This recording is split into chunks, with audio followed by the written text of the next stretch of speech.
Shalom Oma. Shalom Ruth. Oma boleh perkenalkan nama dan asalnya dari mana? Oh ya, nama saya Loce Charlotte Magdalena Pelealu. Asal saya dari Kampung Ranoketang Atas, Minahasa Tenggara di Sulawesi Utara.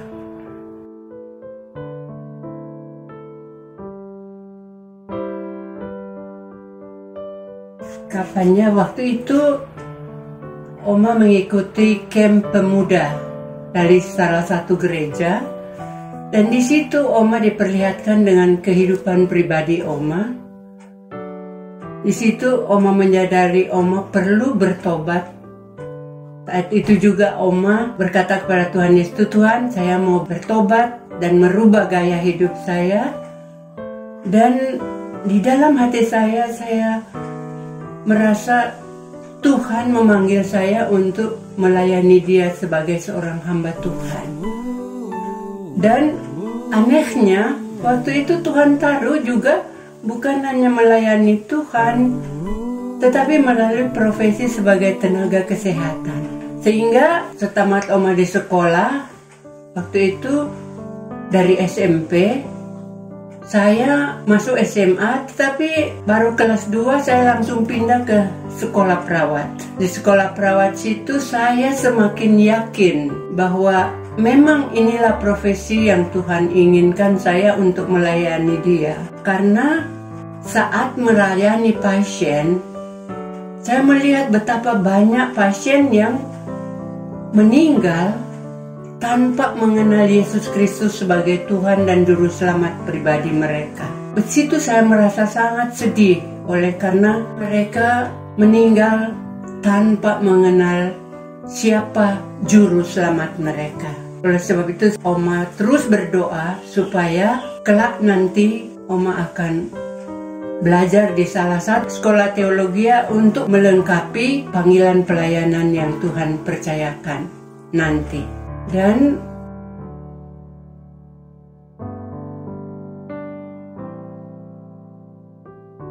karena waktu itu di saat-saat kami melayani pasien, saya menyaksikan ada satu kesaksian dari seorang pasien yang begitu lemah lembut, walaupun sebenarnya dia pasien kelas 1, tapi bersedia untuk dirawat di kelas 3 karena waktu itu kelas 1 tidak ada tempat, kelas 2 pun tidak ada tempat. Dan di saat dia berada di ruang perawatan atau di bangsal perawatan, saya begitu melihat sikapnya yang begitu lemah lembut dan dia peduli dengan pasien-pasien yang lain, bahkan mendoakan mereka.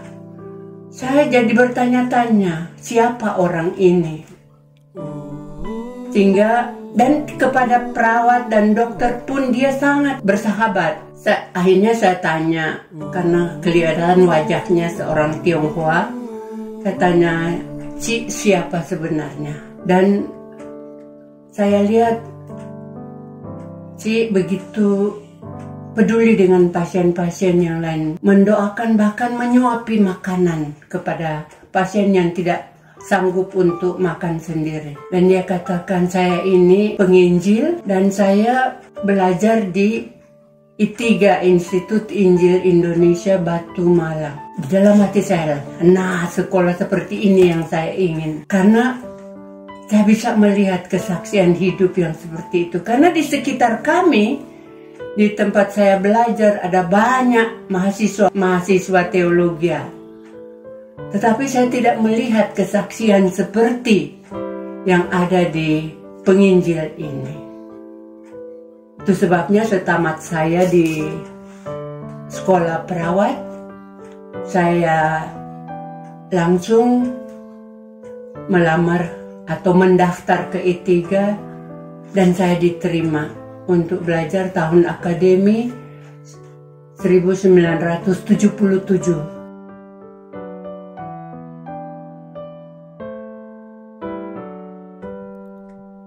Sejak masa orientasi, minggu orientasi di I3. Di minggu itu juga saya sudah diyakinkan oleh Tuhan untuk melayani bersama-sama dengan YPPII setelah saya menyaksikan prinsip hidup YPPII, yaitu 4 tiang rohani, dan bentuk dan paparan dan prinsip hidup YPPII, yaitu 4 tiang rohani, dan paparan bentuk dan jangkauan pelayanan YPPII pada waktu itu yang begitu bagi saya luar biasa, sehingga saya bilang disinilah saya bisa berpartisipasi, berkontribusi sebagai seorang hamba Tuhan melalui profesi saya di pelayanan misi sebagai tenaga profesional, sebagai tenaga kesehatan. Itu sebabnya setamat saya di I3 tahun berapa ya? Udah lama ya. Tahun 81 kami tamat bulan November.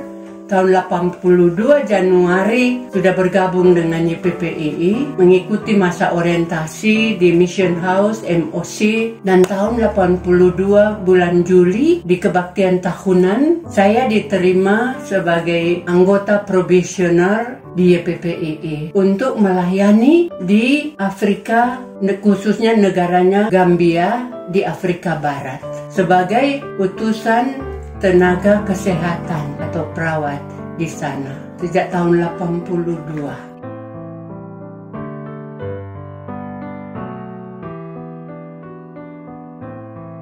Ya, seperti yang saya tadi katakan, mengapa? Karena sejak di masa orientasi itu Tuhan sudah menunjukkan betapa filosofi hidup atau prinsip dan praktis hidup 4 tiang rohani itu sesuatu yang sangat luar biasa kalau dijalani. Dan YPPII pada waktu itu sungguh-sungguh melalui kesaksian yang saya lihat dalam kehidupan para hamba Tuhan pada waktu itu, betul-betul saya lihat mereka menjalani 4 tiang rohani itu. Jadi bagaimana mereka hidup dengan kehidupan beriman, hidup dalam kekudusan, baik dalam kehidupan sehari-hari maupun dalam pelayanan, memulai pelayanan, menjalani pelayanan, dan juga bagaimana kehidupan persekutuan di dalam YPPII, dan juga bagaimana saya melihat pengorbanan dari para hamba-hamba Tuhan pada waktu itu, staf YPPII, karena kalau melihat latar belakang mereka, dari asal negara mereka, begitu saya melihat pengorbanan mereka yang luar biasa. Itu sebabnya saya semakin yakin bahwa memang inilah wadah di mana Tuhan menghendaki saya melayani Dia. Bahkan kalau boleh saya katakan pada waktu itu, Tuhan, saya mau melayani bersama YPPII dan menjalani kehidupan 4 tiang rohani ini sampai mati. Jadi bersama YPPII sampai mati. Karena saya yakin Tuhan yang memanggil saya. Wadahnya YPPII Batu. Ya.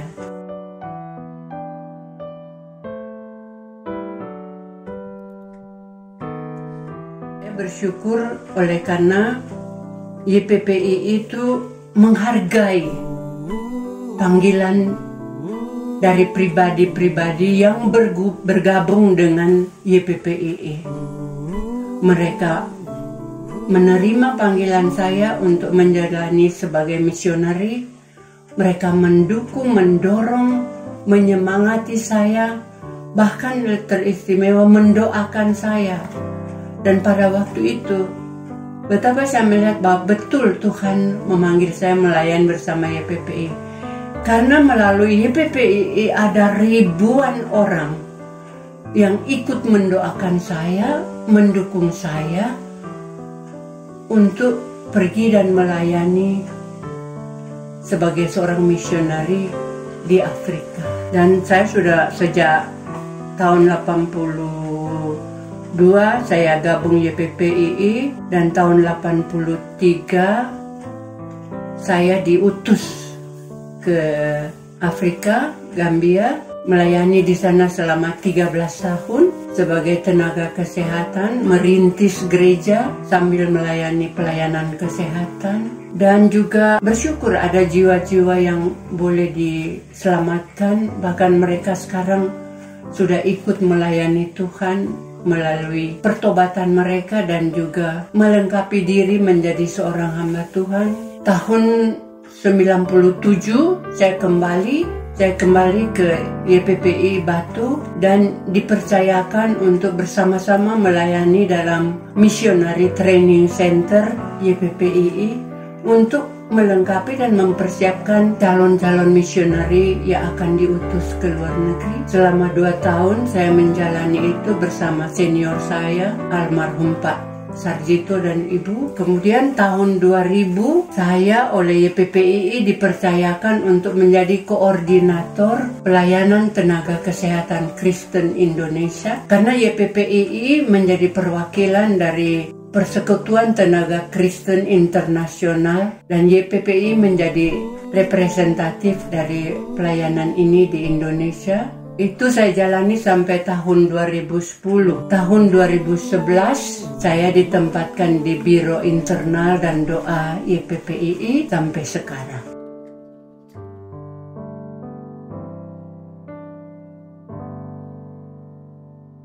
Pengalaman saya dalam melayani bersama-sama YPPI, kembali lagi sepanjang saya berpegang teguh pada 4 tiang rohani itu, saya sungguh merasa bahagia. Oleh karena nyaman melayani bersama-sama dengan baik para senior maupun junior saya, apalagi di saat-saat bersama-sama dengan teguh menjalankan prinsip-prinsip hidup dan pelayanan YPPI itu, yaitu 4 tiang rohani. Karena kepada senior saya melihat keteladanan mereka, baik dalam kehidupan pribadi dan kehidupan keluarga mereka. Saya melihat keteladanan itu dan saya sungguh merasa nyaman dengan melayani bersama-sama dengan teman-teman di YPPI. Dan betapa saya alami sendiri nyaman, dan di saat-saat ada merasa kesulitan, bahkan gesekan-gesekan antar pribadi, dengan mudah bisa menyelesaikan bersama oleh karena berpegang teguh pada kebenaran-kebenaran dari 4 tiang rohani itu. Sehingga saya sungguh boleh katakan saya sungguh senang. Bahkan sampai saat ini rasa senang saya itu masih tetap ada.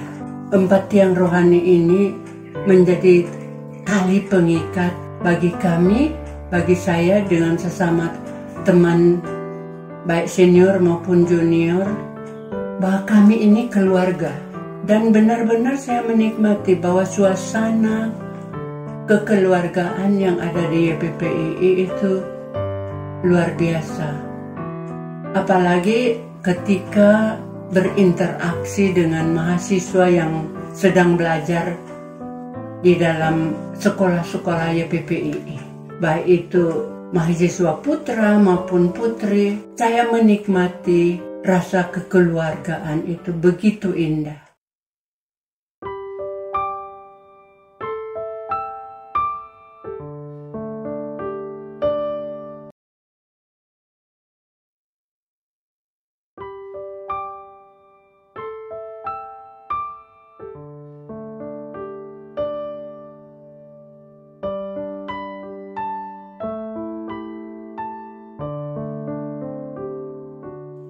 Nah, disinilah keindahan pengalaman pribadi dalam melayani bersama YPPI. Di sini saya sungguh-sungguh merasakan dan saya katakan bahwa apa yang saya belajar dan apa yang saya kerjakan itu senantiasa tidak jauh atau tidak bisa lari dari 4 tiang rohani itu. Sehingga dalam pelayanan, apalagi waktu masih di Afrika, ya, pengalaman saya betapa janji-janji Tuhan itu sungguh Dia genapi dalam kehidupan pribadi maupun pelayanan.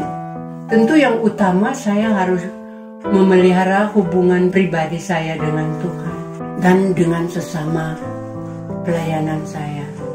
Tetapi di dalam melayani Dia, melayani Tuhan, apa yang saya sudah belajar dari PPII, yaitu berserah penuh kepada Tuhan, saya bisa menyaksikan itu.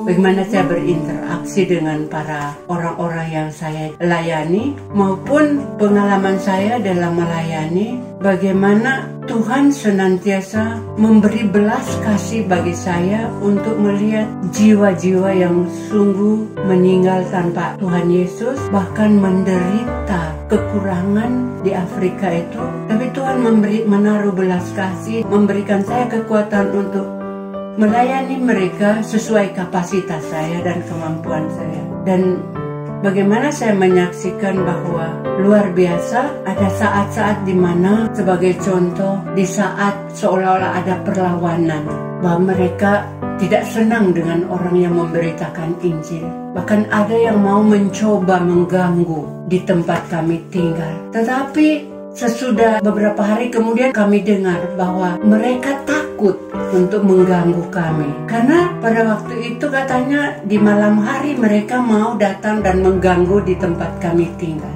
Tapi mereka tidak bisa masuk di halaman rumah kami, tempat kami tinggal. Mereka melihat ada begitu banyak api yang mengelilingi tempat kami tinggal, sehingga mereka tidak bisa masuk. Jadi mereka takut bahwa betul-betul orang-orang ini punya Allah yang luar biasa. Karena waktu itu mereka hanya tahu nama Allah sesuai kepercayaan mereka. Wah, berarti memang Allah mereka itu menjaga mereka sehingga tidak bisa mengganggu. Bahkan ada satu waktu di mana mereka juga ingin mengganggu atau mungkin mau berusaha untuk mencari sesuatu apa yang mereka bisa ambil dari tempat kami. Mereka mendengar begitu keras bunyi trompet, sehingga mereka menjadi takut. Mereka jadi takut bahwa nanti semua satu desa akan bangun. Ada lagi pengalaman indah ya. Satu pagi sebelum saya mau ke klinik, di mana saya harus melayani pasien pada jam 8 pagi, maka tenaga-tenaga yang membantu kami di klinik datang berlari-lari ke rumah. Sister, itu klinik kita sudah dibongkar orang, sudah rusak pintu, dan pintu ke gudang obat juga sudah dibongkar. Setelah, oh iya, enggak apa-apa, saya datang dan lihat. Sebelum saya jalan, kepala desa sudah datang. Kepala desa katakan, suster, bagaimana itu? Itu klinik sudah mungkin mau dirampok orang, tapi janganlah tutup klinik. Saya dengar katanya suster akan tutup klinik itu. Saya bilang, tunggu saya datang dan lihat. Sewaktu saya datang ke klinik itu memang jaraknya cuma ada mungkin 300 meter dari rumah tinggal saya. Dan di situ pasien sudah begitu banyak menunggu di ruang tunggu. Karena waktu itu musim hujan, jadi pasien begitu banyak. Saya datang dan lihat, periksa. Ya, saya katakan dalam hati, wah, pencuri itu bodoh. Kenapa bodoh? Mereka hanya mau cari uang. Sedangkan kotak uang yang kami tinggalkan di klinik itu hanya receh. Karena memang pasien yang datang ke klinik kami itu sebenarnya tidak bayar. Tetapi untuk mengajar mereka bertanggung jawab atas pelayanan kami, setiap pasien itu hanya diminta seperti 1.000 rupiah. Setiap pasien, kalau dapat antibiotik hanya 2.000, seperti 2.000 rupiah kalau diuangkan ke Indonesia. Jadi sangat minim. Saya lihat ke gudang obat, tidak diapa-apaan. Padahal obat yang mahal toh, apalagi kalau antibiotik. Peralatan medis yang ada di dalam ruang klinik itu kan mahal. Tapi hanya itu kotak uang yang mereka ambil. Padahal cuma receh. Terus saya keluar ke ruang tunggu. Saya katakan, Bapak Ibu, saya senang karena bisa bertemu dengan Bapak Ibu. Dan orang yang, Bapak Ibu tahu, orang yang merusak pintu dari klinik ini dan ke gudang obat itu, saya sudah ampuni. Saya sudah ampuni, dan karena Tuhan Allah mengasihi dia, dan Isa Al-Masih atau Yesus Kristus itu memberitahu kepada saya bahwa Yesus Kristus itu jauh mengasihi mereka daripada saya mengasihi mereka. Jadi saya sudah mengampuni. Saya dengar kemudian mereka bilang, "Oh sister, bawa orang-orang itu ke berhala, ke idol," katanya. "Bawa ke berhala." Saya katakan, kalau saya bawa mereka ke berhala untuk minta dicelakakan, maka Tuhan akan mengutuk saya.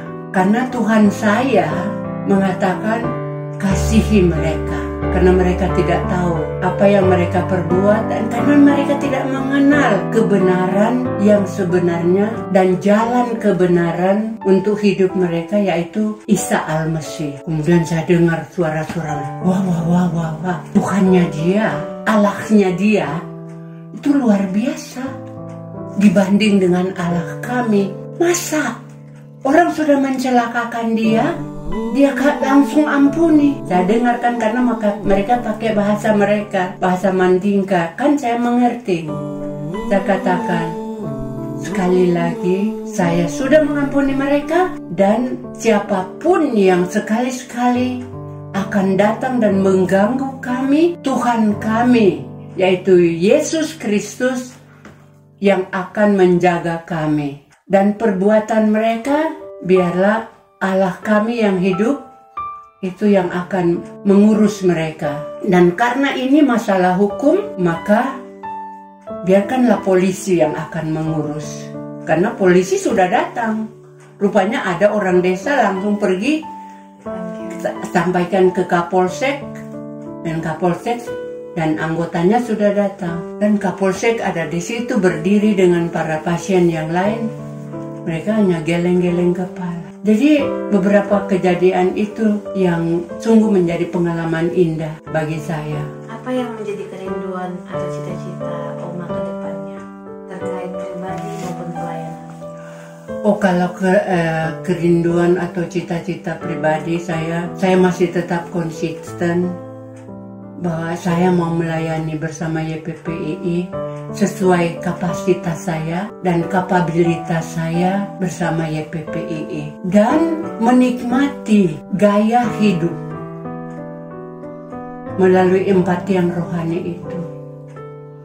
Seperti saya katakan pada keluarga saya sangat menikmati hidup beriman, memelihara kekudusan hidup saya, dan memelihara persekutuan saya dengan Tuhan maupun dengan teman-teman pelayanan atau dengan orang-orang di mana saya melayani.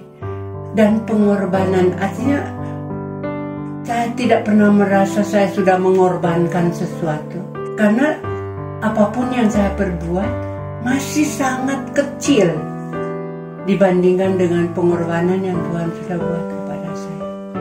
Dan saya sungguh menikmati gaya hidup ini. Bahkan saya katakan, bagaimanapun mungkin saya sudah terbatas untuk mengembangkan kapasitas maupun kapabilitas saya, tapi saya kira itu saya bisa salurkan melalui memotivasi para junior saya. Dan saya sudah bisa menyaksikan, melihat mereka-mereka yang mungkin pernah tersentuh dengan motivasi saya, karena saya merasa saya tidak pernah akan merasa rugi kalau mereka menjadi jauh lebih besar daripada saya. Saya tidak akan merasa rugi. Justru itu yang menjadi kerinduan saya, bahwa mereka menjadi lebih besar daripada saya.